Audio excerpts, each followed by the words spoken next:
I'm a champion of democracy, and I tend to support it towards a great extent. And I tend to see it as a way to get the right leaders to power. But I'm beginning to wonder, not just as a Kenyan, but as an African, whether democracy is actually working for us. Whether dictatorship is the way to go, if it is right, if it is not right. Because if I look at certain countries like Cameroon, there is kind of dictatorship. It is dictatorship, but it is veiled as democracy. Because the president is over 90 years old. He mostly resides in France and doesn't even possess the cognitive abilities to lead a country. He's just not cognizant of even his environment per se. But he still wants to run for another term. That points out that he wields so much power that he cannot be hounded out of the seat at the moment, but that remains to be seen. I also go to countries like Burkina Faso, Niger, and Mali, and I look at the coups that have happened in those countries and the leaders who have taken over, someone like Ibrahim Traore, who's done a whole more than 5 manufacturing plants in the country, who's distributed over 5,000 tractors, who's distributed over 10,000 water pumps, who's just done a whole lot for the last 2 years for his country, yet he was not democratically elected. I'm not in any way saying that dictatorship is the best or overthrowing government works, because it also comes with a lot of downsides to it, because the freedom of speech as well is curtailed towards a very great extent. But we look at the track record of democracy in Africa. Kenya was lucky to get a leader like Mwai Kibaki, who transformed this economy from a very small economy and exploded it to its full potential, or towards its full potential. In came the Jubilee administration. The times were a bit good, but towards the re-election period, things really started going bad. And from there, the rain has beat us ever since. Of course, we have seen major development in the country. We've seen major development in countries like Tanzania. They have an electric rail train. They've improved their port services. To what extent, I cannot speak to, but they have improved their port services. Now, you go to a country like Tanzania, freedom of speech is not that good. Like in our country here in Kenya, we have had a lot of opposition leaders in that country killed. You go to a country like Uganda, it is semi-dictatorship. And a lot of opposition leaders, the likes of Kizza Besigye, are even abducted in foreign countries in Kenya, like Kenya. But you look at the amount of development in this country, and you begin to wonder, is democracy favorable? Is dictatorship favorable? Because in some instances, it has failed spectacularly. In some instances, it has succeeded spectacularly. Thomas Sankara was a leader in Burkina Faso as well. He did so much that no other president to date in that country has done, in terms of education, in terms of infrastructure, in terms of improvement of the security of the country. But this was not a person who was elected democratically. This was a person who took power by force. You go to other countries where the likes of Museveni took power by force. They don't even allow anybody to voice their concerns about the governing of the country. You go to countries like South Sudan, there seems not to be a working democracy, and things don't really seem to be going down well. But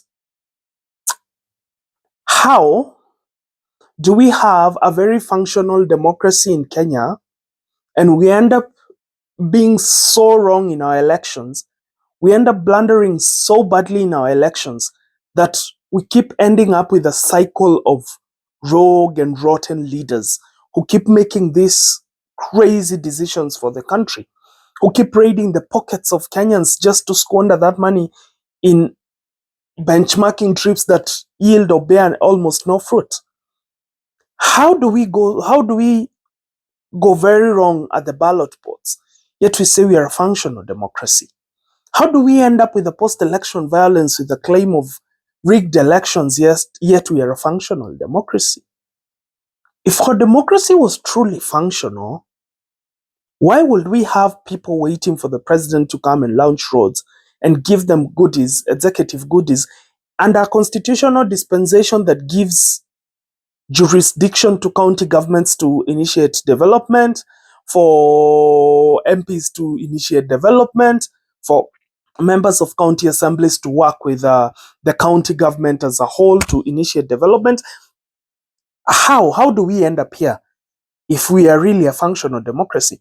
Then again, it begs the question, do we want a dictatorship? And if a dictatorship, yes, who is the ideal person to be this dictator? Will they be a benevolent dictator, like the likes of Lee Kuan Yew, who turned around the fortunes of Singapore? And he may not have been very democratic, he may not have been so soft on the people in power, but he was ruthless, but he achieved a lot. Today, that country has the most expensive pieces of real estate anywhere. It begs its citizens to even visit other countries because they are so comfortable in their country that they don't want to leave. It gives surpluses to the citizens in terms of grants and in terms of money back because it is making so much. But is democracy really working in this country? Are we having a functional system? Or is it that the people we trust to implement this system do not understand nor have the goodwill of the country at heart?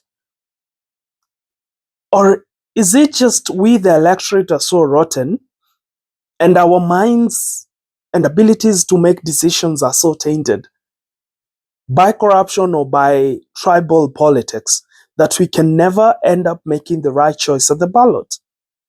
Because some of these leaders don't even deserve to be having these positions of power. Some of these leaders do not even deserve to be there. Because the moment you're accused of a corruption case, the moment you're accused of murder, why should I elect you as an electorate? Why should I trust you with my resources? But yet again, you visit some of these constituencies of these people who've been accused of these crimes, and for the record, nothing has been done by the government and the investigative agencies. You find out they've done so much development on ground. I mean, how does our democracy function? Is it functional? Is it failing? Do we need to change the system? Do we need to go to socialism? Because you visit a country like China, China doesn't have a functional democracy. The people do not elect their representatives directly. They don't even have a system like the US system of college and or electoral college and all. The party works with other parties. The Communist Party of China works with other parties and puts these people in power. But you visit even the rural areas where factories are located, there's literally no mud road. Every road is tarmacked. There is clean water. The rate of poverty is so low despite having a very high population. You compare it to India. India has a very high rate of poverty, and the gap between the rich and the poor is so big. You visit China, there's no overtaxation. There's a lot of good going on. The transport system is near perfection. Their security, I can call it perfect. Because you can walk at night, you can go to night markets. They have a 24-hour working economy, yet they do not have democracy. Their industries, everything they have is thriving. They are rebuilding their army. They're doing all this good shit. And my apologies for using curse words, but they're just so good at it. Their infrastructure is amazing. It is just admirable how short a time they take. Like, they were given the expressway to construct and they delivered it 6 months before the due date they were supposed to deliver it. And the quality is not compromised. Because you compare that to giving Kenyan contractors work, they will build bridges for years and never complete them. Like the ones on Ngong Road, they've never been completed. But you give a Chinese the footbridges on Thika Road, they were constructed within a very short time. These people seem to be efficient, yet they do not have democracy. Yet again, we have seen countries with dictators that has failed terribly. So is democracy working for Kenya or is it not working? That is my question, because I don't seem to understand whether it's working or not. That is my unfiltered insight.